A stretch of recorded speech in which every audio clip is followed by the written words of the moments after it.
How can the ULM Warhawks baseball team compete in the Sun Belt? It's Lockdown Sun Belt.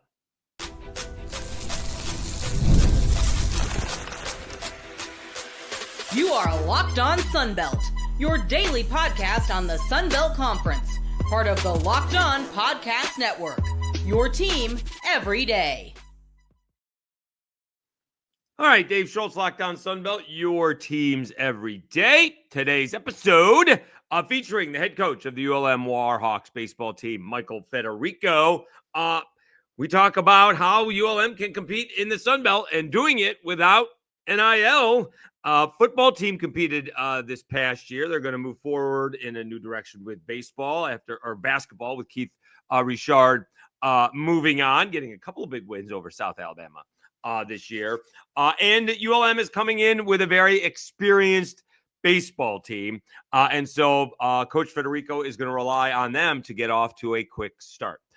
So let's get to it. He is the head coach of the ULM Warhawks as we continue our 2025 Sun Belt preview. He is Michael Federico, and he is Locked On Sun Belt. Welcome back to another edition of Locked On Sun Belt, your teams every day. We're continuing our preview of the 2025 Sun Belt baseball season, and we have the head coach of the ULM Warhawks. He is Mike Federico. Coach, do you still get nervous? I like asking this question. You've been doing this a long time. It is opening night coming up. We'll see when we actually play this episode, but I'm just wondering, do you still get nervous? You still get chills when you're hearing the national anthem for the first time during the season?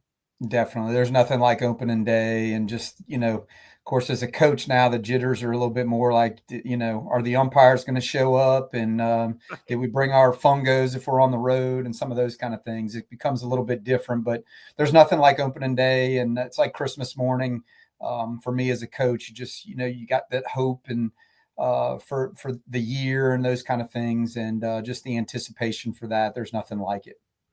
All right, so how is ULM? Because we have you got a new administration there. John Hotwell doing some great things. The football coach really having a turnaround season. We're going to have a new basketball coach with Keith Richard moving on, finishing up this year. What is the atmosphere around? We'll just start there. What's the atmosphere around the baseball program here in 2025? Yeah, there's a lot of excitement, and I think part of that is because of Mr. Hartwell and, of course, what Coach Vincent's done and those kind of things. But there's the vibe's been really good. We're older. We've got 10 seniors and 17 juniors. So, there's a lot of guys that have been through the college baseball season and understand what a 56-game schedule is. There's a bitter taste in our mouth from last year. We had a lot of opportunities to win on Sundays, and we didn't accomplish those things. And so I think our guys know a little bit more about what it takes to win a series on the weekend, especially in an unbelievable league like we're playing in. So the anticipation's really high, and the expectations are probably even higher. How do you go about scheduling? Last year, and this is a great example because I think it's two different schedules. Matt Diggs, scheduled a little easier. He did not have the toughest of all schedules. And I thought, I was doing radio back then in Lafayette, and they had to win 40 to 45 games to secure that at-large berth. And when you know it, well, he won the regular season title, but he won 40 to 45 games to get that at-large berth. This year, he's got a little bit of a harder schedule. He's got Nebraska, he's got Dallas Baptist, and he's got UC Irvine, plus San Jose State. So, if you lose a couple of more games, he still gets that chance at that at-large berth. What is your philosophy when it comes to scheduling? Yeah, that's a great question in today's landscape of college baseball with the quad 1 all the way to the quad 4s. Knowing that our league's going to be really good. The difficult thing for me here is just proximity of where we are. The midweek games can become difficult, with classes and those types of things, and with some of our travel stuff. And we've got some games that you almost kind of have to play with some of the regional teams, whether it's Little Rock that's 3 hours away or Central Arkansas that's 3 hours away. And then, of course, the Northwestern States and the Louisiana Techs that are, somewhat close to us. So if you get past that 3 hour window, it becomes challenging.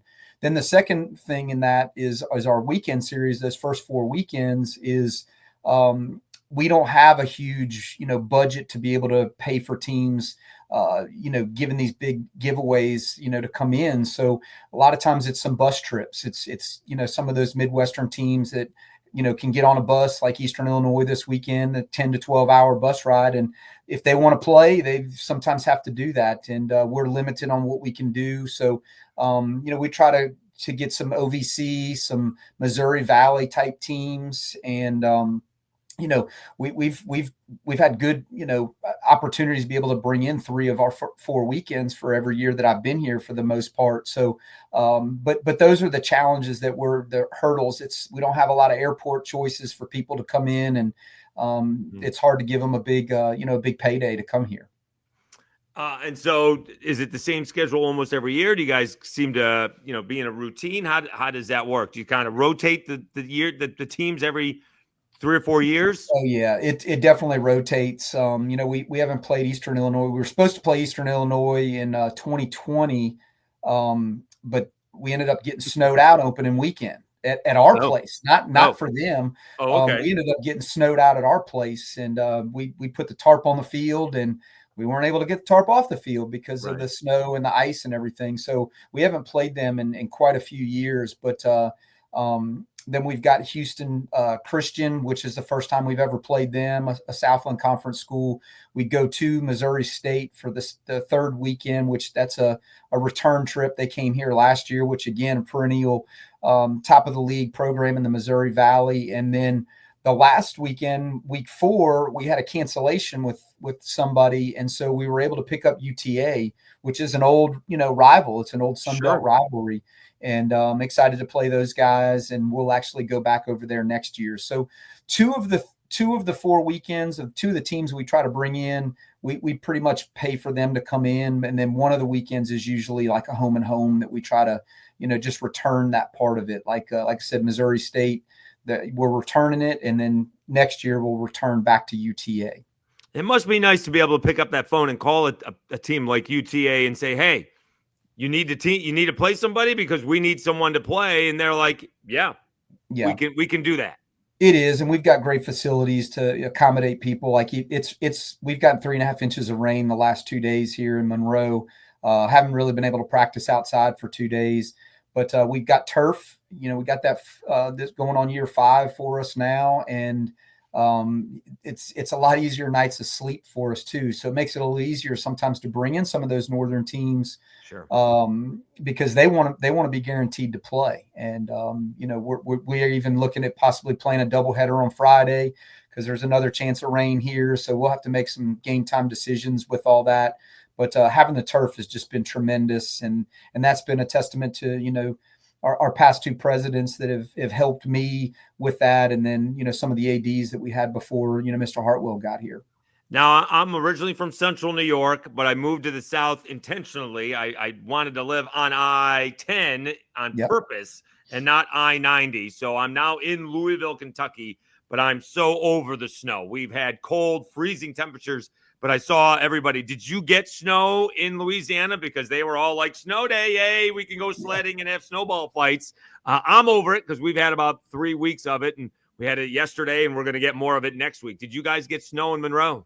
Well, first off, my parents are from upstate New York, so I've got some Yankee in me, even though I've pretty much grown up in Louisiana my whole life. But the funny thing is, Dave, it snowed north of us about a month ago, and we were like right on that line. And we just got a little bit of rain, not even enough ice. And then the second storm that came through was south of us.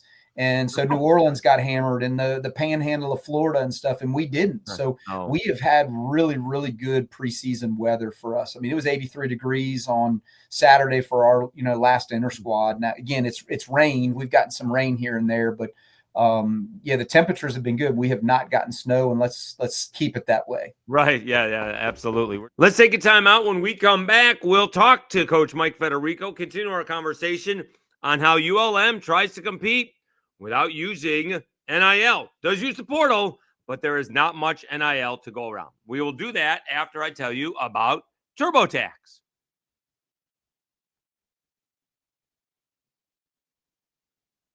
This is a message from sponsor Intuit TurboTax.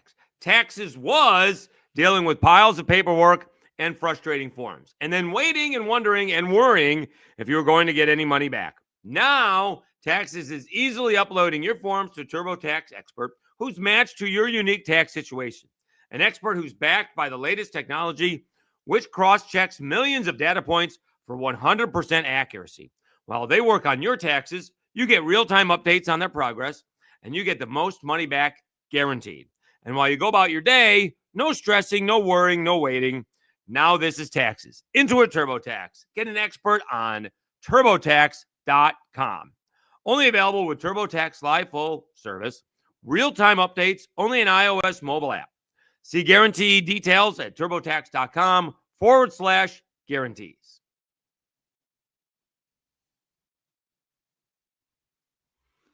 All right, Dave Schultz, Lockdown Sunbelt, your teams every day. Continuing our conversation with the head coach of the ULM Warhawks baseball team, Michael Federico. How do the Warhawks compete with almost no or very, very little NIL money? We're talking to Coach Michael Federico of the ULM Warhawks. How are you using the portal and NIL? Yeah, the portal's a unique thing for us. We don't dabble into it a ton. We try to pick and choose with it. First off, to answer your second question about the NIL, we don't have a whole lot of NIL money. Just right now from the baseball program, we don't. I think there's some things that we're trying to put into place. We do have a couple of guys that are getting some minimal things, and it's nice for them to be able to do it. But when I recruit kids, I tell them just point blank, like, hey, we don't have it. I would love to be able to get it, and maybe that's something in the future. I know there's teams in our league that do. It probably hurts us a little bit in some capacity, but at the same time, I don't shy away from it. I tell them up front that we don't have it. We're a chip on our shoulder type people. We're going to come after you and don't really care, how much money you make or what your facilities look like or any of those kind of things. So we kind of use the underdog approach with it. But the portal part of it, we sometimes get some wounded players, some guys that are from a program that, maybe they were, just didn't work out from the right fit, or maybe they were banged up a little bit, and we take a chance on trying to see if maybe we can facilitate some things with what maybe our pitching coach believes in, or, what our offensive coach believes in. But also there's a lot of kids that we've recruited over the years that they've gone somewhere else, and we've been able to kind of bring them back. Like Bo Blanchard was a kid that was one of our, top pitchers last year. And we knew him out of high school, didn't have great grades, and he transferring to us from UNO as a senior. This year, we've got a transfer from UTSA that will be our starting center fielder. We've got a catcher that's from Notre Dame that will be our starting catcher.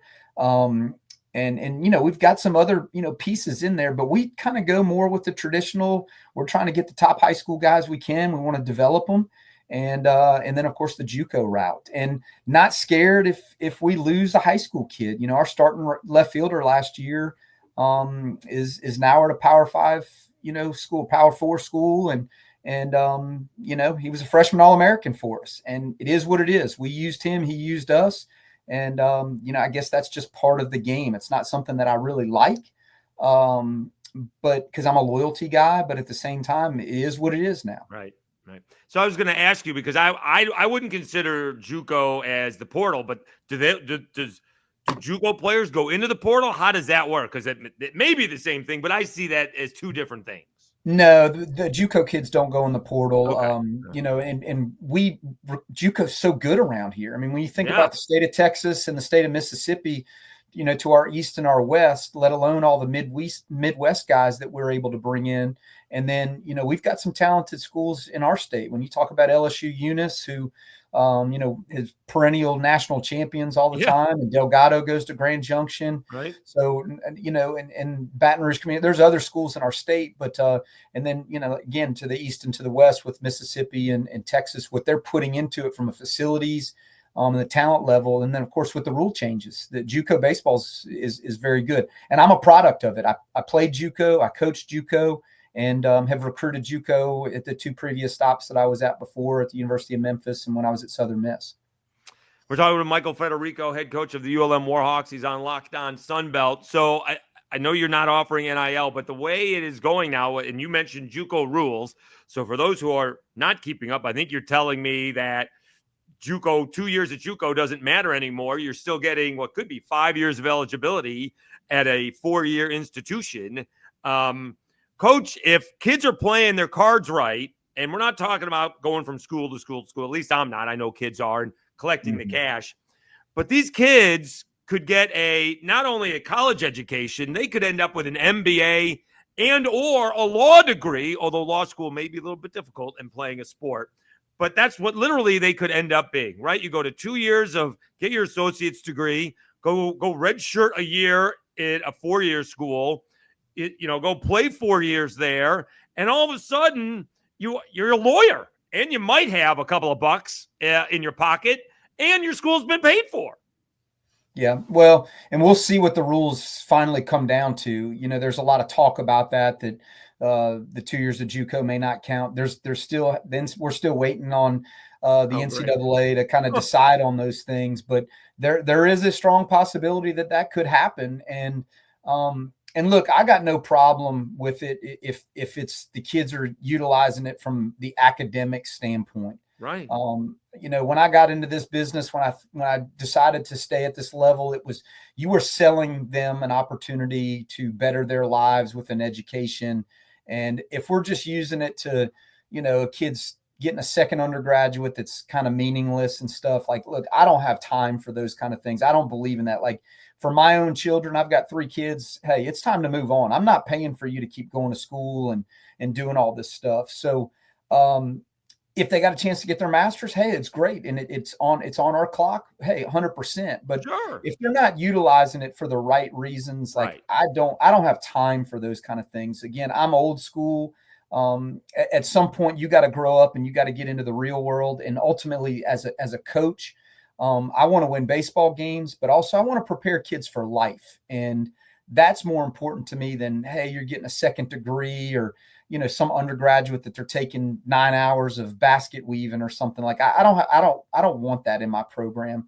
I want guys that are working towards a degree that can help them for the rest, next 40 years of their life. Should be noted, I got an A in hockey coaching techniques. I had to get on the ice at Oswego State. I took all those classes too, so I'm not going to bash them. I had to get on the ice. The coach laughed a lot, but yeah. I got on the ice. He is head coach Mike Federico with the ULM Warhawks. He is locked on Sun Belt. Let's talk about moving up in the Sun Belt because it's hard, right? It is the same teams year in, year out. And now with the new additions to the Sun Belt, including the Coastals, including the Southern Misses, you got the Cajuns, you got Texas State, you got Troy, JMU got a berth, Coastal Carolina got a berth, Troy was left out. Georgia Southern is good. How do you crack that, the top half of the Sun Belt, knowing that, it doesn't come down to the last weekend? You don't have to win the tournament to get into the NCAA tournament. Yeah, we just got to keep chopping wood and taking small incremental steps to get to, the name brand of some of those schools. I mean, when you think of some of the ones you just mentioned, just 3 of them, Lafayette, Southern Miss, and Coastal, they've been to Omaha, and Coastal won a national championship. So what's beautiful about it is it's a great selling point when you talk to a recruit, whether he's from South Louisiana or he's in our backyard or anywhere in the country. We've got kids from California to Florida to New York on our team. When you talk about that, they know who the Sun Belt is. They know some of those teams, and they want a piece of that. And that's one of the things that we're able to sell. And we're getting there little by little. We are becoming more and more relevant. I don't think it's one of those things where each team, when they go to play us, that they're looking at going, oh, it's ULM. Like, this is a sweep. Like, they know that we're going to come at them. And we've done that. And we're going to continue to keep doing that until we get into the point to where we're winning series instead of, just finding a way to salvage one game. And again, that's the chip on the shoulder that I have. And I think our players are demonstrating that part of it too. They want to be relevant, just like I do. I know what it's like to play in a regional. I know what it's like to see, your name called and be in that thing, but also know what it's like to be one of the last 4 out. And, so I've been on both sides of it, and it's going to be a challenge for us. There's 14 teams in our league. We don't play everybody, so that's sometimes not quote unquote fair because you may play certain teams that are lower or upper in the bracket. But at the same time, we all have 10 teams that we're going to play, And I'm excited with the opportunities that we have this year, the schedule we have.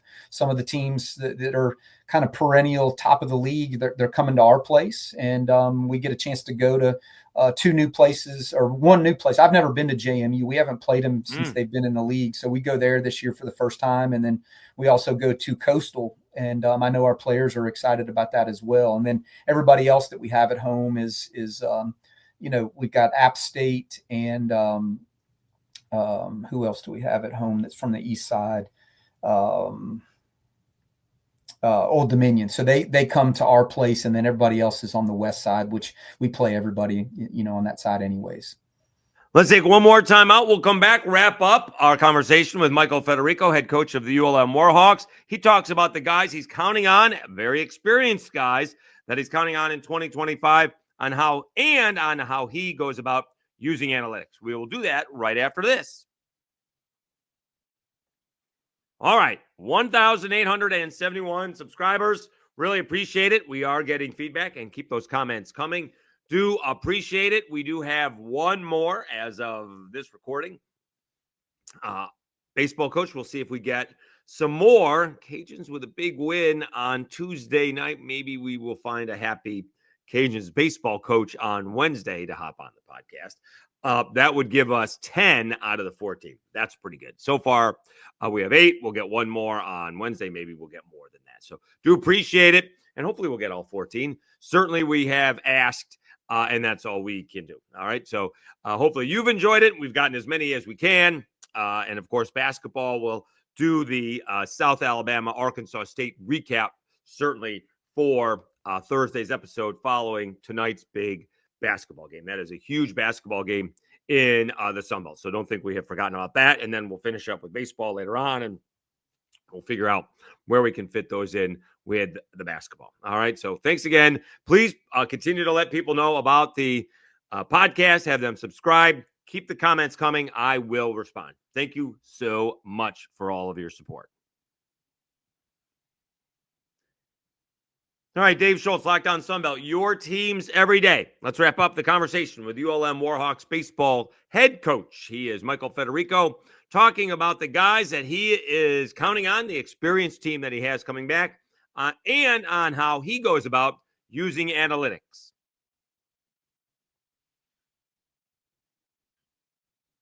He is Michael Federico. He is the head coach of the ULM Warhawks. He's Locked On Sunbelt. All right, who you said it's got an experience-laden team. So you got seniors and juniors. So when I hear that, I hear it's important to get off to a good start, weather permitting and everything like that. Although I'm not an excuse guy, I'm a reasons guy. Cold is cold, although it is cold for both teams. Actually, weather is an excuse, although if it's wet, here's the one thing. You can't dress for the rain. You can dress for the cold. You can't dress for the rain. If the ball's wet, the ball's wet. I can't throw it straight if the ball's wet. I know it's the same for both teams, but the ball's wet. That doesn't work. So you're experienced. So you're expecting, I would think you're expecting to get off to a good start because you know what these guys can do. I am. And we've got like 9 games to start at home. And 9 games in like 11 days is what we're going to do, because we're going to play 3-game set, double midweek, and then a 3-game set. And then we actually play Little Rock on a Monday instead of a Tuesday for their travel purposes. So we've got a bunch of games quick, and I think that's going to help us because we've got some older guys and they understand what that's like, especially those double midweeks early on, which you got to play, 3 of them more than likely to get your 56 games anyways, or you play a 4-game weekend, which I'm just not a big fan of the 4-game weekend just because of weather sometimes. But, I expect us to get off to a good start. And, we've got 5 returning position players.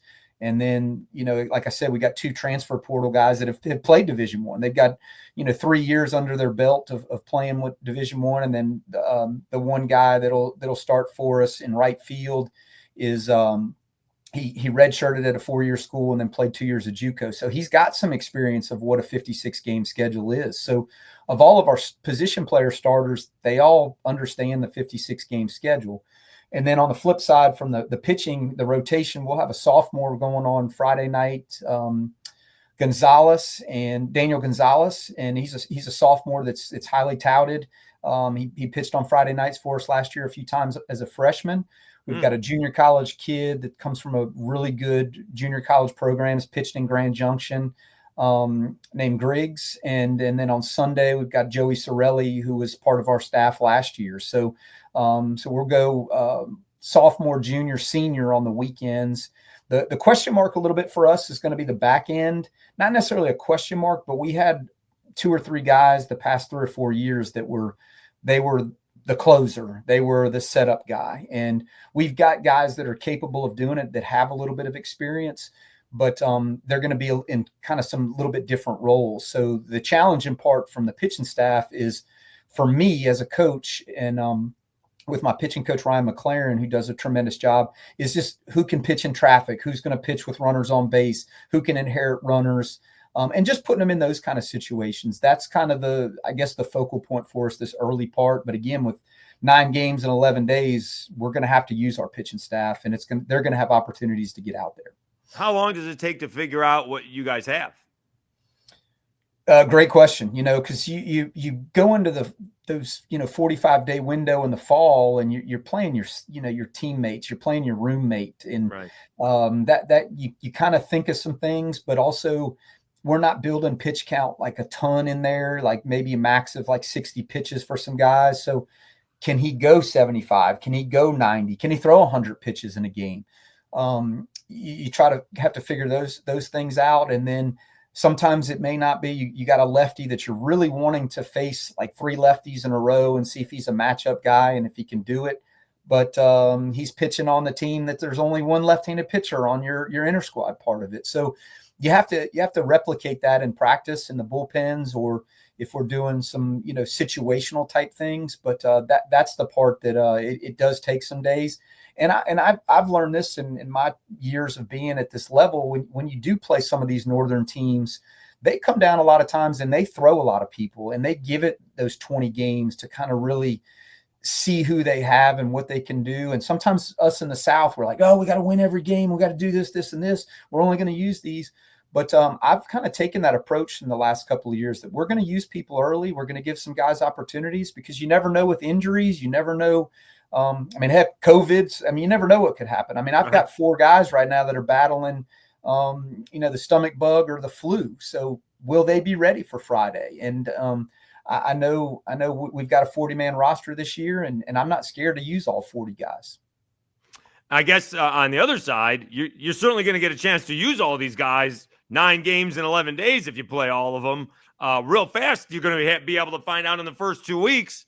All right, I got a few numbers to go over. Let's see who we can get in the next 2 weeks.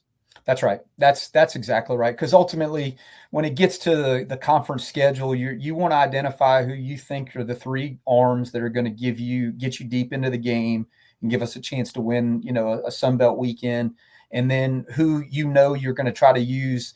I always kind of just break it down into innings. If I've got a back end reliever, how many innings can I get out of him for the week? Is it 15 innings? And where do those innings come? Is it 9 outs in a row? Is it 3 per game? For the week. So I try to identify with our players, and we let them know, like, look, this is the role we think you are. And sometimes that role doesn't get us really established, like you said, until 2-3 weeks into it. We're talking to Michael Federico, head coach of the ULM Warhawks. And where does analytics fall into all of this? Yeah, that is becoming more and more a part of our program. We were able to get TrackMan. This will be year 3 for us with TrackMan. And I've got a great operations guy. I call him a computer nerd, Brewer Hendricks, and he really, really dabbles into a lot of just little things that when I was growing up, I used to go watch games when I was younger with like professional scouts and asking them questions like, what are you looking for? And why this, why that? And I remember one guy telling me, sometimes you just got to listen.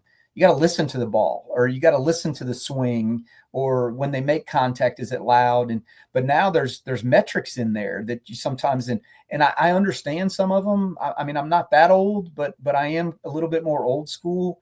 Because ultimately, when it comes down to the game, it's competing. It's you versus me, and I'm trying to find a way to rip your face off to win, and I'll do anything and everything I can.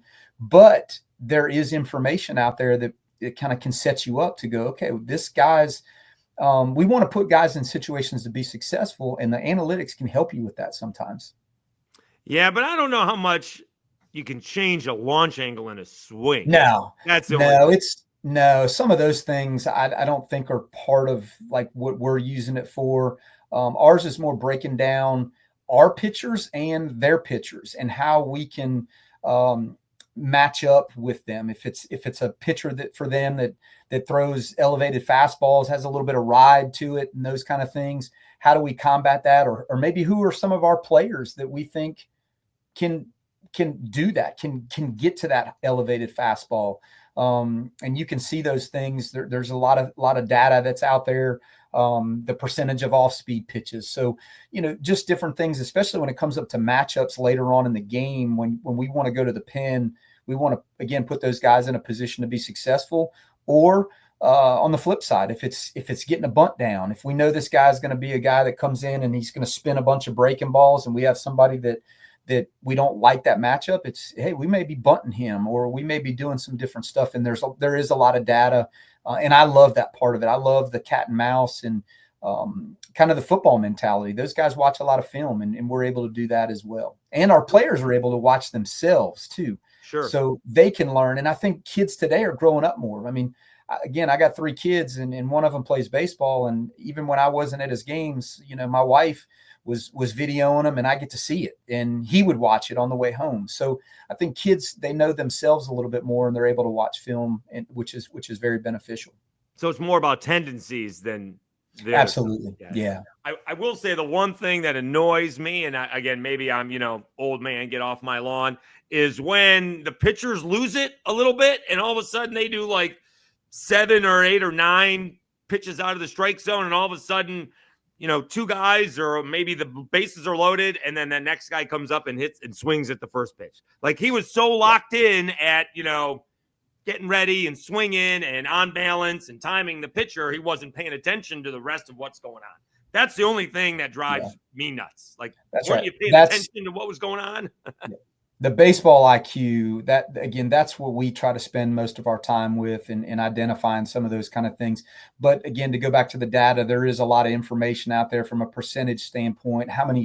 What is the percentage of his fastball? So what am I kind of looking for, and what zones does he throw it to? Or, again, how does our guys pitch? So it helps us both ways. But yeah, there's nothing worse than 9 straight or 10, 12 straight balls, and then the guy swings at an 0-0 pitch, and you're like, do we have to give you the take right there? Like, just watch the game. Well, coach, it was right down the middle. It doesn't matter. He's only thrown 1 pitch out of 13 for a strike. That's right.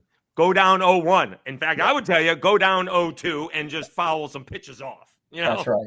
Let's see him throw 2 strikes in a row before we start swinging. That would be my thing. He's Michael Federico. He is the head coach of the ULM Warhawks. Really appreciate your time. Thank you so much, Coach. Best of luck against Eastern Illinois. Hopefully you get the games in. Thank you for hopping on Locked On Sunbelt. Hopefully we catch up sometime during the season. Best of luck in 2025. Thanks, Dave. It's always a pleasure to talk ULM baseball, and I appreciate, talking with you. It's I know you've been a part of our program for some games as well. So appreciate everything. Go Warhawks.